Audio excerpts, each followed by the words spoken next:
Certo? Então, para falar de negócios jurídicos, já compreendendo que é uma modalidade de fato jurídico, e outra coisa importante que acabou passando.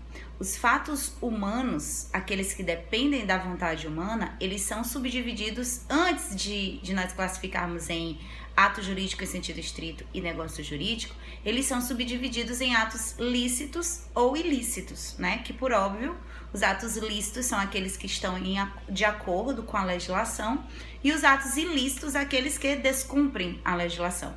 Sobre os fatos humanos lícitos é que nós temos essa subdivisão em negócio jurídico ou ato jurídico em sentido estrito.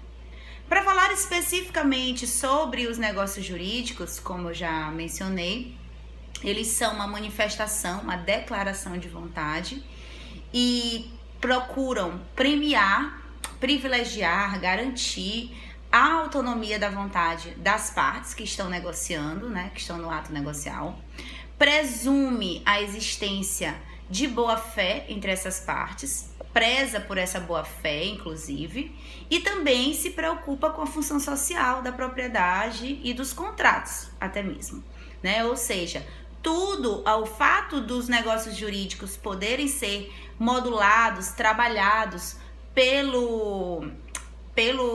como posso dizer, pela vontade humana, né? Em toda a sua extensão, poder ser tratado, modificado, alterado pela vontade humana, mas isso não o faz independente da legislação, né? Os negócios jurídicos, eles são lícitos, em primeiro lugar, eles são lícitos, então, sendo lícitos, eles necessariamente precisam estar de acordo com o ordenamento jurídico. Então, portanto, tanto a boa-fé objetiva, que é princípio basilar, estruturante mesmo do direito civil brasileiro, do direito brasileiro como um todo, como também a função social, que busca, né, um objetivo maior em todo esse trato do ordenamento jurídico com as relações privadas.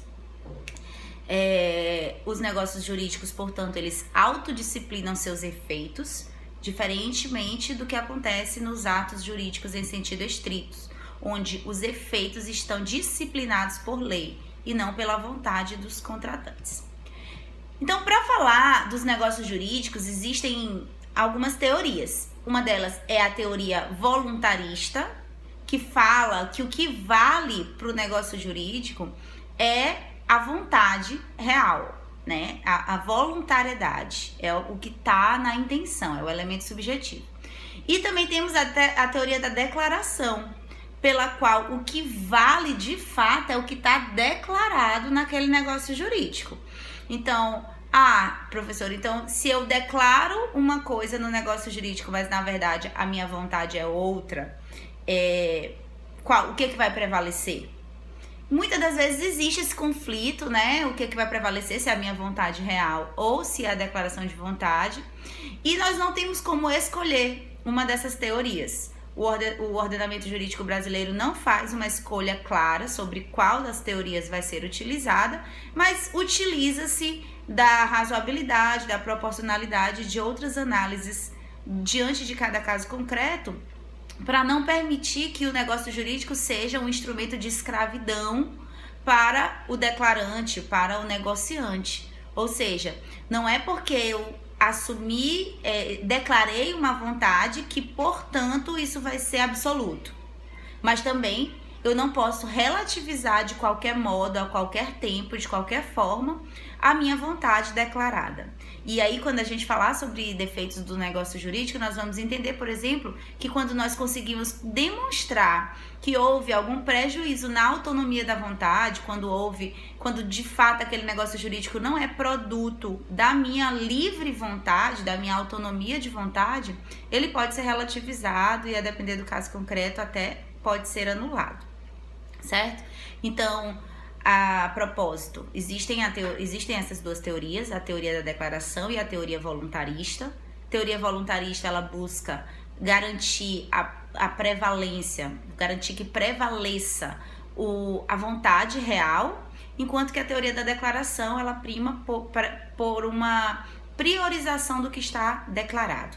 no ordenamento jurídico brasileiro, busca-se um equilíbrio, né? Busca-se uma confluência entre essas teorias, de forma que o que seja declarado coincida com a vontade real das partes, mas inexistindo essa coincidência, é possível desconstituir o que foi declarado diante de casos específicos onde haja a possibilidade de comprovação de que o que foi declarado não corresponde à vontade real das partes. Bom, dito isso, nós já falamos também que o negócio jurídico ele possui alguns planos, né? Ele possui o plano da existência, da validade e da eficácia.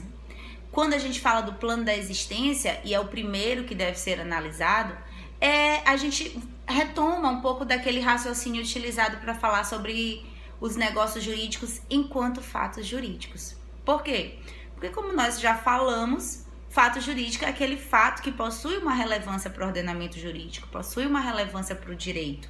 E essa relevância se dá porque, previamente, o direito, o ordenamento jurídico, que por sua vez é genérico, né? Ele é para todo mundo, ele não é específico para um ou para outro, ele se preocupou em tratar sobre aquele assunto, sobre aquele fato. Então, saber se algo existe, se um negócio jurídico existe, é exatamente nessa existência sob a perspectiva jurídica. E como que nós vamos analisar o plano da existência? Verificando se tem um agente, se tem um objeto, se tem uma forma e ainda se tem manifestação de vontade. Apesar de que no dispositivo legal não exista a previsão desse elemento, mas ele é considerado por pertencer à essência do negócio jurídico, né? O ato negocial, o negócio jurídico, ele pressupõe a necessidade de manifestação de vontade das partes. Então, no plano da existência, nós temos alguns elementos considerados elementos essenciais, tá? Imprescindíveis, que são esses 4: agente, objeto, forma e manifestação de vontade. Verificado isso, superado esse primeiro degrau da escala pontiana, né? Que é uma escada que foi construída por Pontes de Miranda para analisar esses planos do negócio jurídico, a gente sobe para o degrau seguinte, que busca analisar a validade. E quando a gente analisa a validade de um negócio jurídico, em outras palavras, a gente está analisando se ele vai ou não vai conseguir produzir os seus efeitos. Olha que coisa séria. E aí a gente fala de nulidade ou de anulabilidade, que são consequências distintas, né? Onde a nulidade é como se jamais, em tempo algum, tivesse existido. É como se eu fosse comprar algo com um dinheiro daqueles que vem dentro do salgadinho. Vinha, né? Na minha época de criança tinha esses salgadinhos que tinham dinheiro de mentira e eu pegasse esse dinheiro e fosse comprar alguma coisa com esse dinheiro. Não existe. Não, é nulo. É completamente nulo. Por quê? Porque ali não é um papel moeda, não existe uma validade naquela apresentação daquela cédula para essa finalidade. E quando a gente fala de anulabilidade, algo que pode ser anulado, ao mesmo tempo em que pode ser convalidado, a depender do caso concreto, é aquilo que também relativiza a validade de um negócio jurídico. Pois bem, e aí já tendo aqueles elementos do plano da existência, quais são? Agente, objeto, forma e manifestação de vontade, nós falamos ainda